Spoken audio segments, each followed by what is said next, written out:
be in it.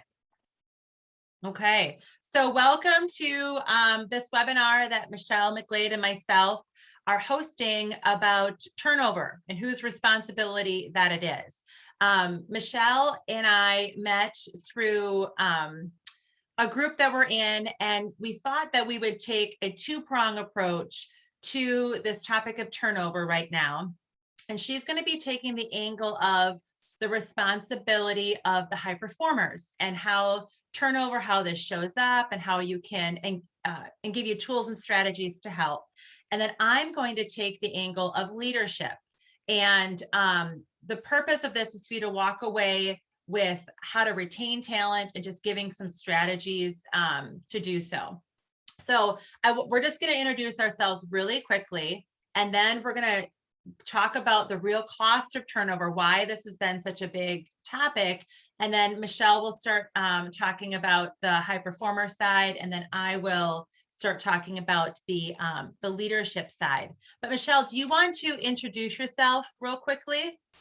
Yeah, absolutely. Hello, everyone, and anyone watching the replay. My name is Michelle McGlade, and I am the founder and CEO of International. It's a boutique consultancy that helps small business leaders build, scale, or even exit their businesses. I am a self-proclaimed high achiever, high performing type that grew up in corporate and held throughout my 15-year career sales and sales leadership types of roles, and then just got disgruntled and unsettled enough, you've probably heard it if you're a leader, with where my career was going, and decided to exit. And over the past 12 years have been, as I mentioned, consulting and coaching in different shapes and forms. But the one thing that I've learned throughout my time working with leaders is that you can give them all the strategies, you can have all the plans, you can help them with the team, but if there's not a hookup between the heart and mind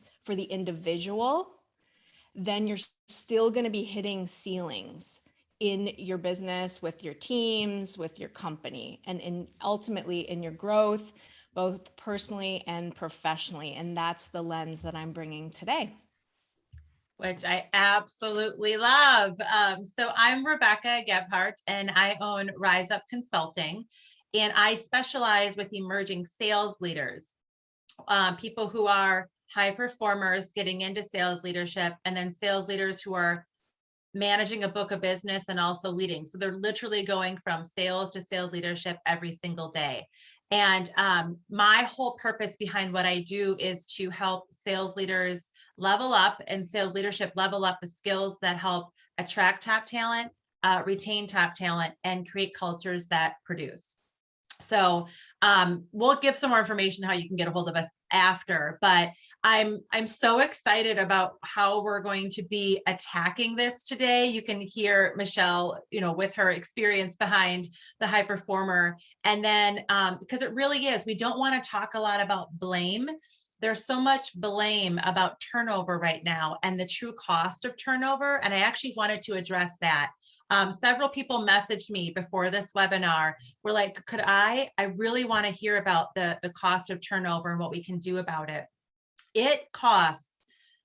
Okay, so there's like costs to the actual business, and then there's these unincurred costs that we don't always think about.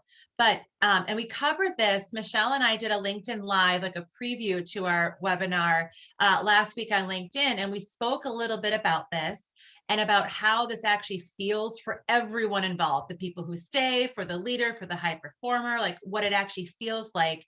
But I wanted to reiterate the cost of turnover, because this is really gets people rooted to like the true cost of it. So the cost of turnover, so it includes the cost of like advertising for employees, right? So whatever like job engine, search engine you're using, it's expensive to use those. They're effective, but it's expensive.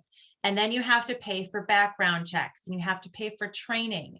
There's a learning curve. So if you have to replace an employee as a leader, it's not just where that person let off.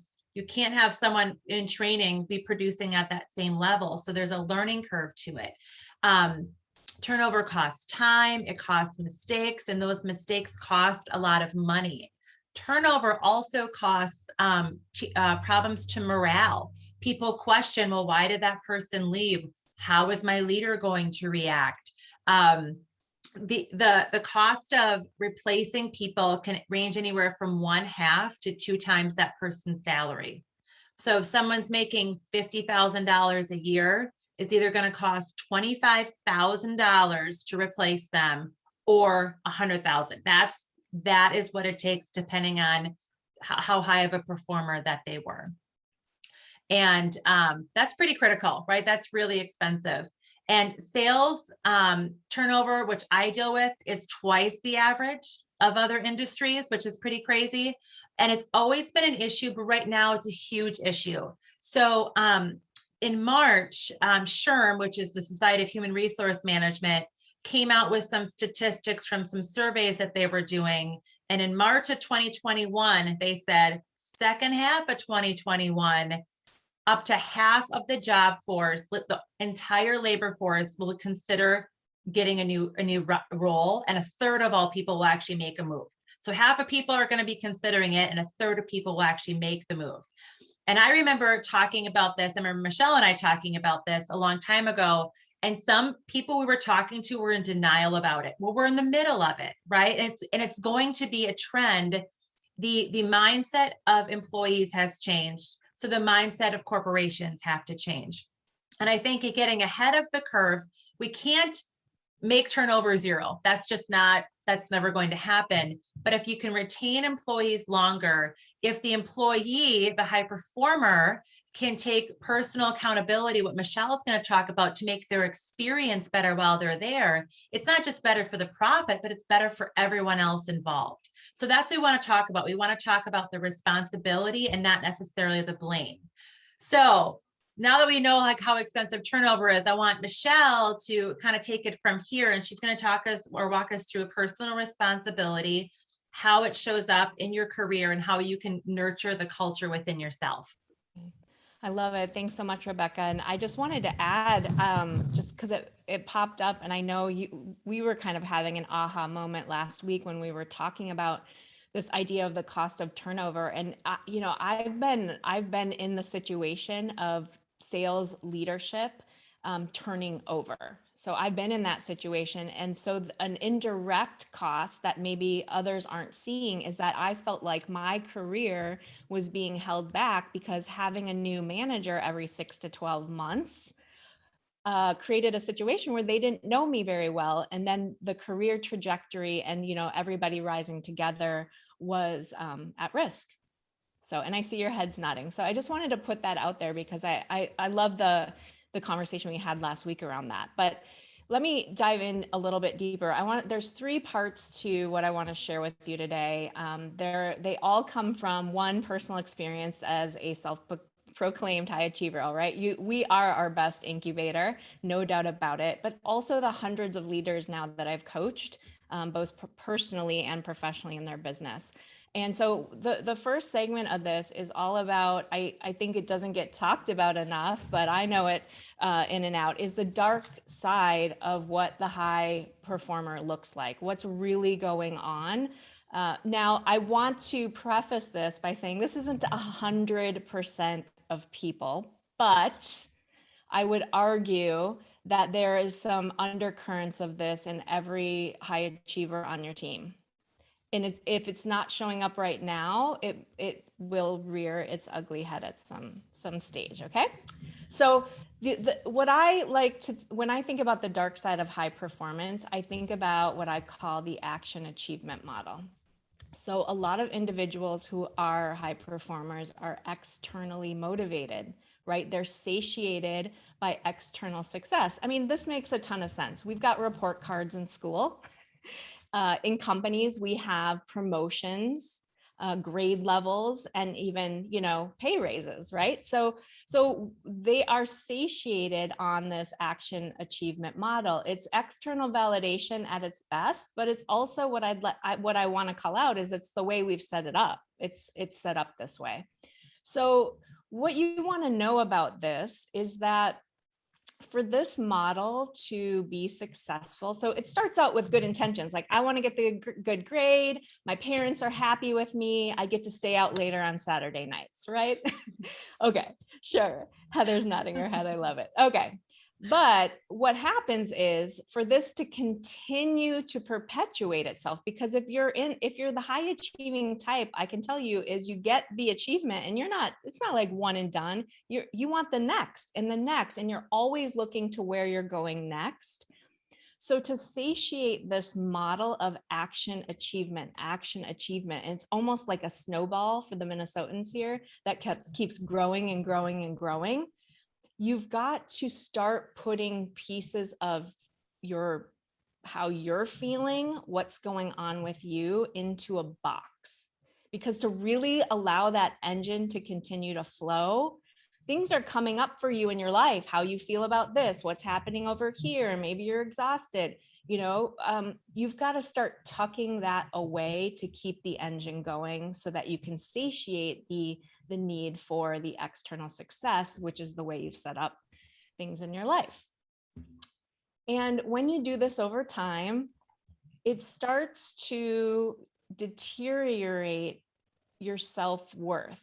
And this is the part I think people don't think about, right? We know like the surface level of how this might be looking, but then when we start taking a look at each layer underneath, we're not thinking about what it's really doing to the individual. But it is chipping away at their self-worth, because every time they put a feeling into the box or a personal need into the box so that they can keep the action achievement model going, it's chipping away slowly over time the self-worth. And then one layer deeper beneath that, which most people won't be aware of for themselves. So I'm literally giving you the pixie dust here. And this is where I walk my clients to a place. But just so you know, what's underneath that is, because you're sending the message of you don't matter or you matter less, self-trust starts to deteriorate. And it's almost like this ugly circle. That's why I really call it the dark side of high performance. I've had to figure this out the long way, by the way, okay? Is that it starts out as something really great. You're looking very successful on the outside, but over time, when you're putting yourself last, and all of a sudden you don't trust that gut idea. You don't trust that intuition. You don't trust that maybe making a shift would be good for you. And you continue, it's like a circle. So then you start looking outside more because you're trusting inside less. Does that make sense? That's so good. Okay. That's so good. So that's the dark side. It's not all doom and gloom, but this is really, we're talking about people. We are humans having a human experience, and this is what's going on. There's the good side, but I want to give you the information about what's really underneath that.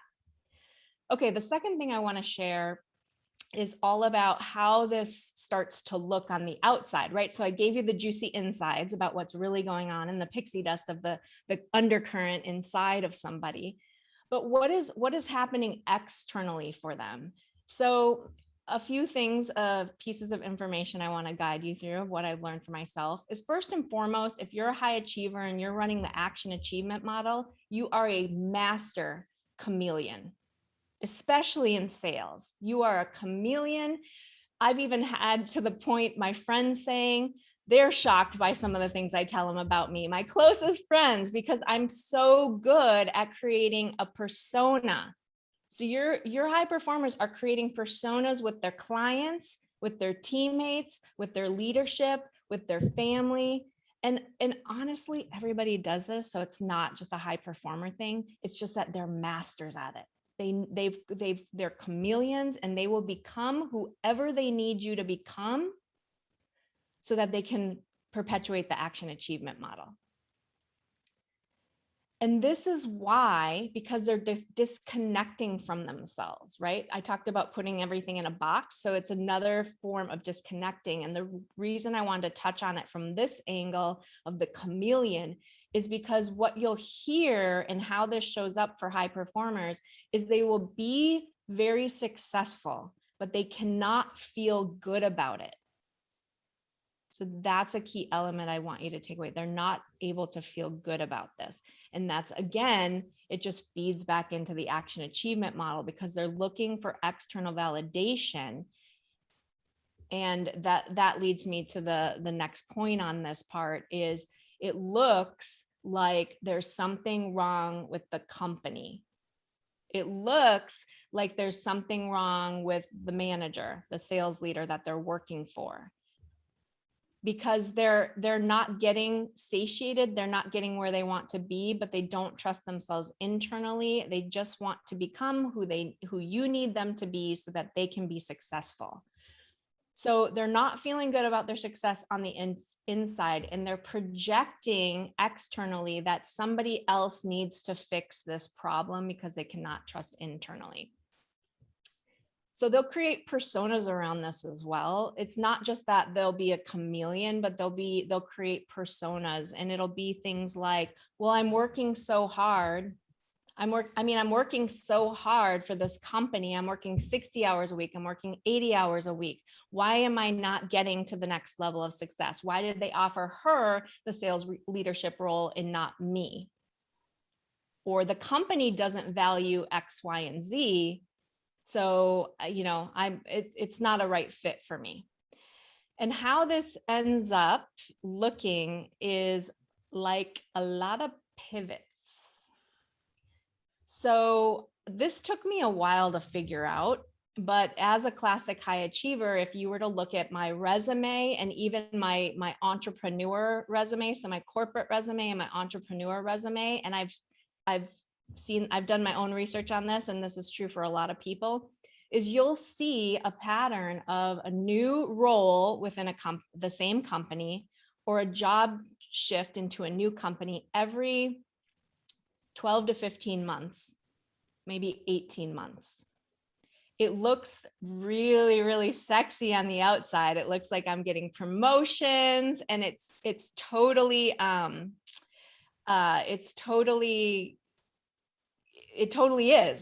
is, by the way. Okay. So it's awesome. And in my entrepreneurial career, you'll see the same thing. I'll build a business to a certain level, and then I'll pivot, make a shift in the business, and then build it back up again. Now, here's what I want to say. I'm really so like from my point, and then the clients I work with, I'm really proud of all of those things. But the reason that I'm coming at it from this way is because it's what I believe is that every person who's on this action achievement model eventually hits a ceiling. Like I wasn't complaining at the first 10 years or really the first 12 years, but all of a sudden something wasn't working for me anymore. Does that make sense?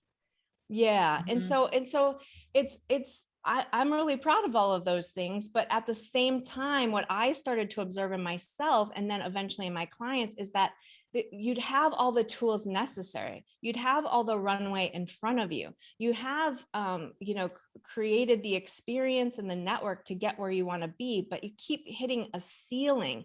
And I was like, what is going on here?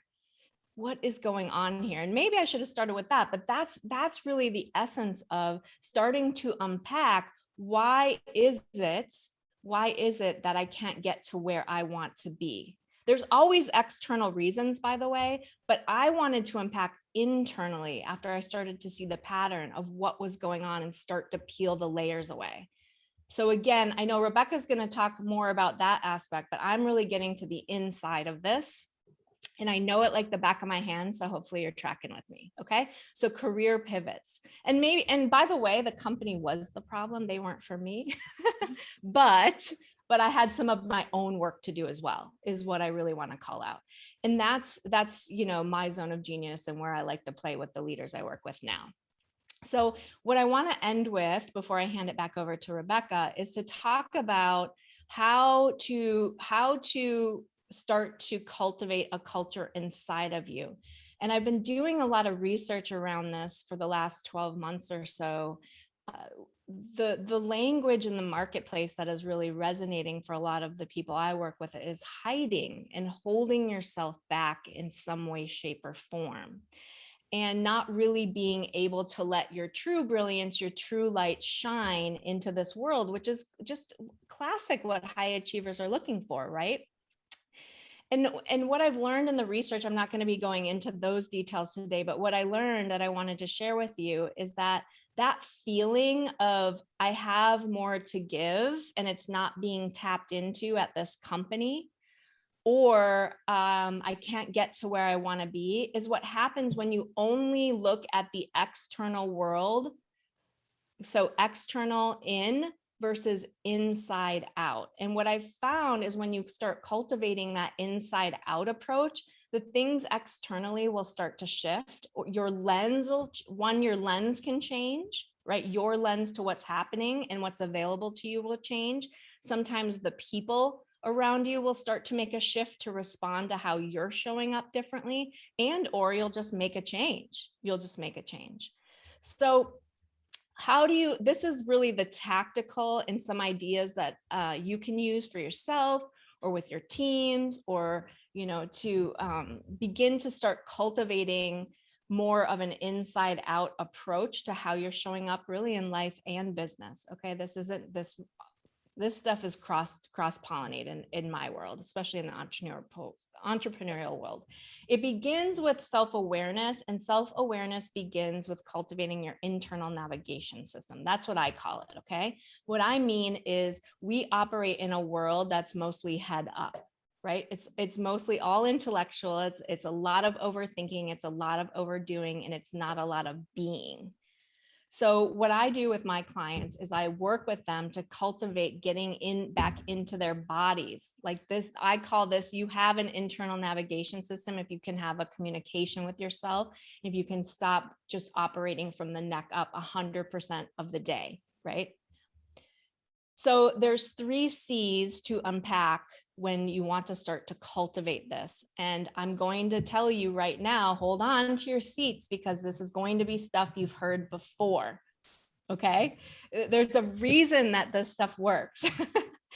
The first is you've got to be clean. Now, this is not lost on me. I had a very well-developed sales career that involved traveling constantly, late evenings out, lots of eating out, lots of engagement of drinks and adult beverages.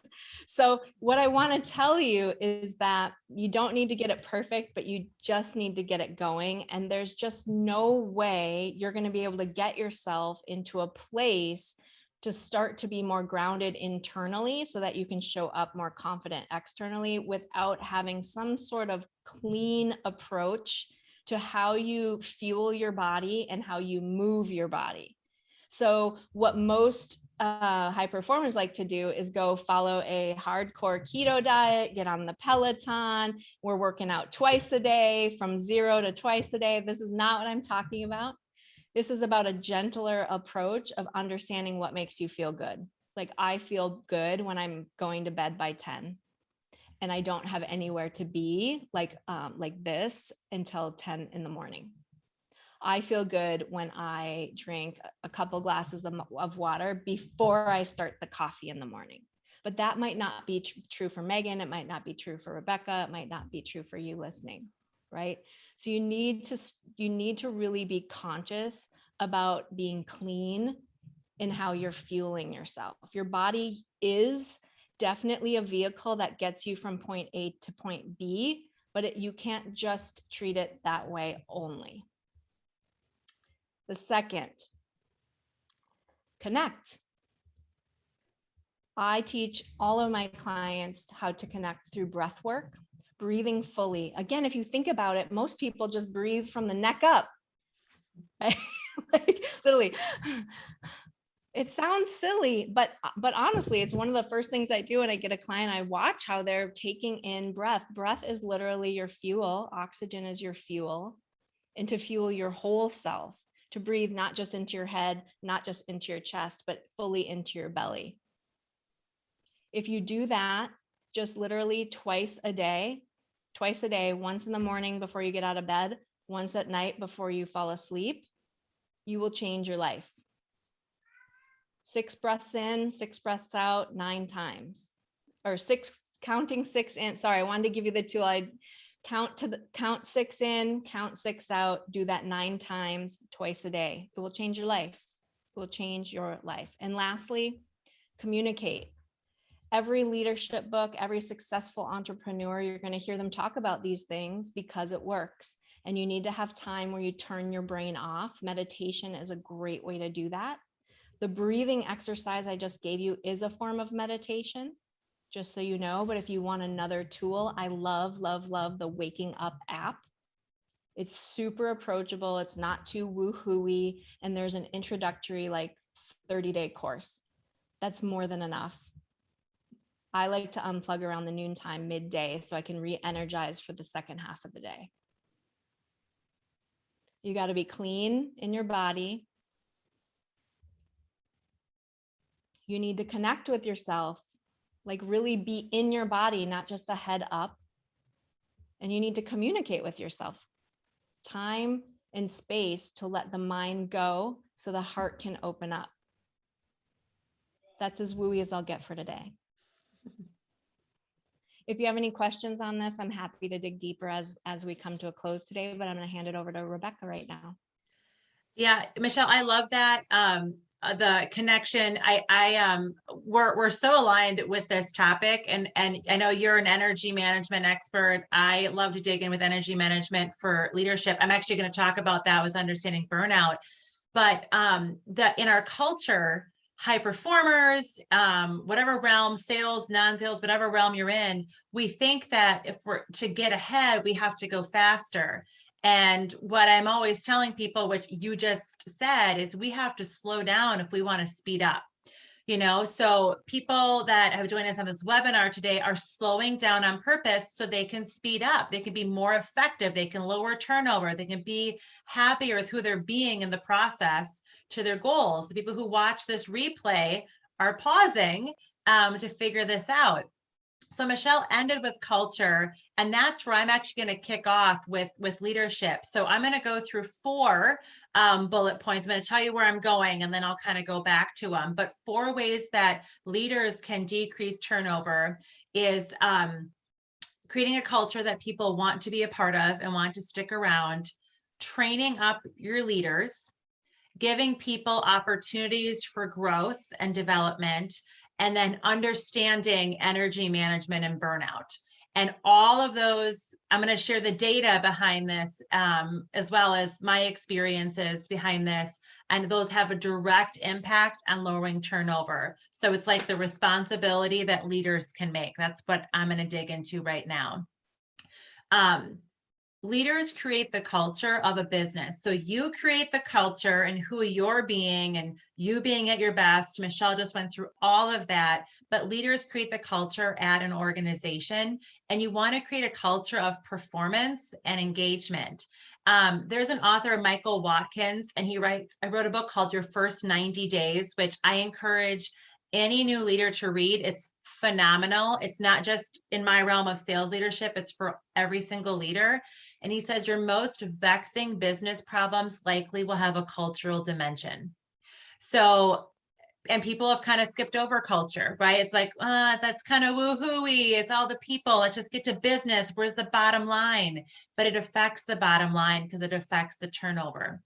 And the leader has the biggest impact over someone's success and their engagement. So Gallup did a study back in 1974, and they interviewed 80,000 managers from around the world, and people who score 76% higher on job satisfaction and engagement if they have a good leader.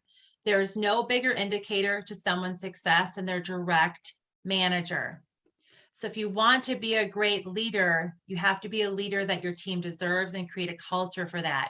It's not about the visionary CEO that everyone loves telling stories about. It's the direct leader that your high performers deal with. So in my world, that's a frontline sales leader for the sales force. The high producing salespeople aren't talking to the CEO every day. They're talking to the frontline leader, whether that's the VP of sales or a regional sales manager or whatever that is. Those people need to be aware of the culture that they're creating. Culture affects engagement. And right now, 85, this has been true for years, but it's like showing up now because people have options of where they're going to work. But 85% of people are disengaged at work. Disengaged employees affect morale, they affect performance, and they affect turnover. Right. So you have like that one person and it's like complaining on the, on the side, and then like, yeah, like misery loves company, that sort of thing. That's what slowly goes through your organization and increases turnover. So how do you make a culture of more engagement? It's letting people know how their work contributes to the overall success. People will be engaged if they see how their contribution matches up to the whole goal, not that there's some indispensable, or they're a dispensable, sorry, they're a dispensable part of the whole organization. Harris Interactive Research Group did a survey with 23,000 people, and only 1 in 5 employees know how their contribution affects to the overall goals of the whole organization. 20%, that's it. If you don't know, and it kind of goes to like how our brains are wired. I'm not going to get into all this. I get into this stuff with my clients and my programs, but if we don't know how our contribution contributes, we can't get wins, because we can't get wins of the games we don't know the rules to. And we don't have a scoreboard, right? It's all about that. If you get your shot of dopamine after getting a win because your contribution made a difference, you're going to keep doing the work. You're going to be engaged. It's how motivation works. And I speak a lot about this, but and I won't get into it today, but it really is about motivation and understanding how these pieces are coming together. So a strategy that leaders can use and some tools that you can use is, how can you create small wins for all of your employees so that the culture and morale will improve? How can you create a small win this week, like this week, looking at where someone's contribution is, a controllable win, right? So in a world of, I'll just use sales, it's the easiest example. You wouldn't have a salesperson say, I want you to get 1 new corporate account this week. They can't control that.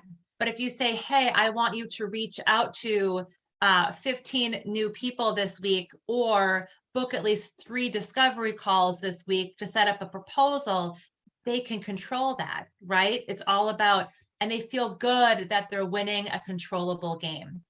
And also a really important thing to do is starting with your values. And I know this, like Michelle, like, people like that, you got a little woo woo, you said, it's like people kind of go, yep, values is the same thing. People go, do I have to start with values? You absolutely have to start with values. That's the foundation of your company. And not just, we value work-life balance, but then no one can take a vacation because they're penalized for it, right? It's about, you can't teach someone values, but you can teach them their skills. And if you have values that are rooted, you can attract the right people to work with you, and you're aware of how those values impact your culture, how they impact your leadership style. Everything flows better. You're a team moving in one direction, and people want to be a part of something. People want to be a part of something bigger than themselves when they know how their contribution connects to that. Does that make sense? Okay. So the second way to lower turnover is to level up your leaders. You train them how to be coaches, not just managers for their team, how to develop their team, how to not just give feedback, but ask for feedback, assessing people's strengths. Managers will look at the numbers and they'll nitpick, right? They'll catch people doing things wrong. I have clients, when we talk about how to be more involved and be consistent and hold accountable, the biggest scare, I think, leaders is they don't want to be seen as micromanagers. That's like the worst thing they could be called. But in leadership, you do have to manage, right? Like you do have to do some managing, but if you can manage the right things and stay ahead of things, you have a bigger impact over someone's success, and they're going to want to stay part of you. Turnover is high because leaders aren't getting the training that they need. They want to be great leaders, but the status quo has been to assume that with experience, people somehow just get better. or eventually they're gonna make a couple mistakes, but we learn as they go. That has been the status quo for years. The Harvard Business Review did a study on leadership training, right? So the average age they say that someone gets their first leadership training is age 30, but their first leadership training is until age 42. There is 12 years of trial and error. So I always say, like, take people from trial and error to trial and triumph with effectively leveling up your leaders. So when I did some research a few months back, out of 150 sales leaders, 80% of them said that they got zero training after they became a leader. People don't inherently know how to become a leader. These are not soft skills, they're leadership skills. And if you can level up your leaders, or you take your own responsibility for your own leadership and say, I'm going to get leveled up in these areas that matter, people will want to keep working with you. Harvard Business Review also did an article about why people stay. And they say, but people will stay with an organization unless something happens to make them leave, right? It's like a particle in motion will stay in motion unless something, right? It's like a law of physics. It's the same thing about people, and they don't like change. So if you're looking at a culture that's created because their direct manager is really good, they will bypass a $10,000 raise for an unknown boss. That's really what it is. And Gallup just did this study and this research about leveling up your leaders as a competitive advantage for organizations. So if people leave bosses, they don't leave companies. They're also looking for great bosses. So as organizations, the slight edge that you can have is level up your leaders and then promote how wonderful your leaders are to attract better talent. If you attract better talent because your leaders are good, you'll be able to retain top talent. You can't retain top talent if you're not attracting it in the first place. All right, so that's like the second thing. The third thing is offering opportunities for growth. So I just mentioned the average age someone gets their first promotion is age 30. So right now, the average age of a millennial is 32. By 2025, millennials are going to be the biggest section of the workforce. Okay, so here's some stats on turnover in millennials that blows my mind. 85% of millennials said that they will leave their job if they aren't given professional development. 90% of all high performers will leave their job if they're not given opportunities for growth and development. 71% of people said they will leave. 85% of millennials expect it. They expect it at work, which goes back to my study that I did of the amount of training people get. So like first level sales leaders said, 88% of them said that first level leaders should have a structured training program. Only half of them received it. There's a huge gap in leadership training, and it happened because of 08. After 08 and the crash of our economy, that got cut out. It's just like the housing market, the crunch right now. Builders weren't building new homes because they got burnt of how much money they lost. And now there's like this backlog of demand. There's a backlog of demand of development. And if you're giving it to your leaders, you're impacting the whole organization. So things that you can do is to level up your leaders is having and providing feedback and providing development is getting feedback from employees.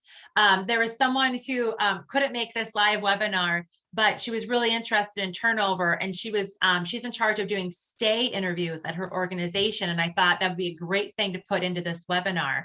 So don't just do an exit interview for employees, have a stay interview. Leaders need to be having conversations with their high performers that you have pegged for future developmental roles, and asking them, what can I do to make you more successful? Do you know that we value you around here, and we see you as potential for a higher role as an individual contributor or an actual sales leadership position. And those feedback conversations have to be consistent. And so that's an easy thing to implement.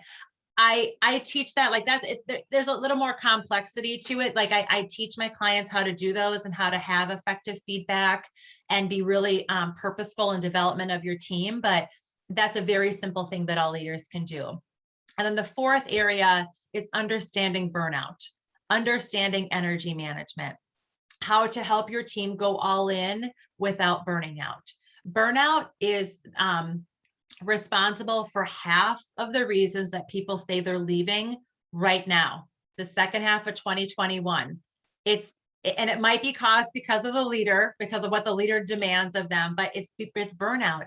And 95% of HR leaders admit that burnout is contributing to turnover. So the stats are there, but it's like, well, what do you do? How do you do this? And leaders have a responsibility to get as much productivity out of people as they can, right? It's not smart business to like have two people do a job one person can do. So there is efficiency that needs to be in here, but asking people to go all in all the time creates a short-term win and a long-term loss. And the long-term loss is turnover. It is a lower in your productivity, or a tank in your productivity, because people can't keep up. Right now, burnout is such a hot topic, and people, I think, are viewing this differently. When I wrote my book, Beyond the Board, I devoted a whole chapter to energy management, so I'm not going to go through it here. But one thing to understand is it's effective to take breaks, but it's not that people are going all in. I really believe this. Time is linear, but energy is not. If you want to increase your energy capacity, you do a little more and then you rest. The problem is people's mental energy is all over the place. It's all over the place. We think we're doing more work than we actually are because we're distracted.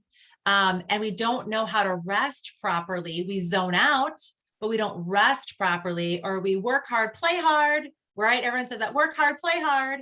Playing hard isn't rest to some people. It's just more things to do, and you get burnt out by that. So Michelle just covered some tools you can do to be rest effectively by breathing, by filling your tank up with effective foods and nourishment and things that you consume, like being really intentional about that.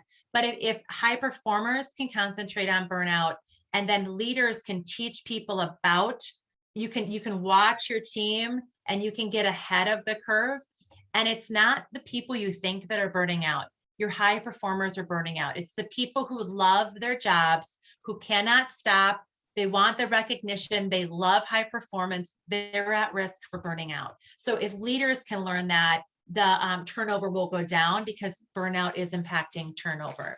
So those are the points that we wanted to discuss. I'm going to pause this recording to take some questions, and then we're going to focus on a few final thoughts. Okay, so we just paused the real one. If you're watching the replay, there were some great questions, but those are confidential. But we wanted to wrap up and just where you can get more information from Michelle or myself, and just share about a few things that we have happening. So Michelle, do you want to start? Yeah, absolutely. So, I mean, really the best way to connect with me, if you want more information, if you want to have a conversation, I'm on LinkedIn, and my name is pretty unique and easy to find, or you could simply just email me, michelle@michellemcglade.com. I have two things happening right now that I'd say, like, I'm in the process right now of bringing a group of amazing high achieving women together around a campfire and doing this deeper work around personal transformation and getting through that invisible ceiling and those pivots you keep creating. So that is an opportunity to just have a conversation right now about that. And the second thing is on Monday, actually, yes, next Monday, I couldn't have timed this better. I didn't try to time it. The 30th, I'm hosting a masterclass where I am literally for 90 minutes going to take people through my research, my work, and how I'm cultivating and helping people walk themselves through this expansion and transformation. So I'm going to put it in the chat. I don't think that'll go with the recording, but for those of you who are here, you can grab that information. And those of you who are listening back to the replay, just reach out to me. I pride myself on being extremely approachable. There's no barrier here at all. Thanks, Michelle. Yeah, I know you were talking about that masterclass. I saw you post about that, and looks really amazing for high performers, which is really exciting. If you are watching this live or the recording, I'll share, like, I've got a few things happening as well, but if anything struck out to you, we'd love for you to share that on social media, and you can take Michelle and myself. Or if you heard one of us talk about a few things and a few people came to mind, if you could do an introductions with us, right? So I have two things happening. I have a group coaching, a public group coaching cohort for my trademark pending leaderboard to leadership program, which starts the week of September 20th. So 76% of sales leaders said they looked outside the organization to further their own leadership skills. And so this is a course that's proven to lower turnover, increase revenue, and help leaders feel more confident. So it sets people up not just for success now, but for future leadership success and more promotions in their future. I also work with corporations. So if you are part of a sales team, a sales leadership team, and you're like, you know what, if all of us got on the same page and we were able to level up the leaders and then promote it to attract different people, that'd be a huge competitive advantage. You can reach out to me for a discovery call about that. So those are the two things, and we'll make sure in the recap and the email you get from this, you have information for that. And you can go to riseupconsultinggroup.com for all of that information. But if anything, like, you want more information, reach out to Michelle, reach out to myself. And the biggest thing is to just go back and take a few things from what you heard, the notes you took from this, and just apply it. Just start acting, right?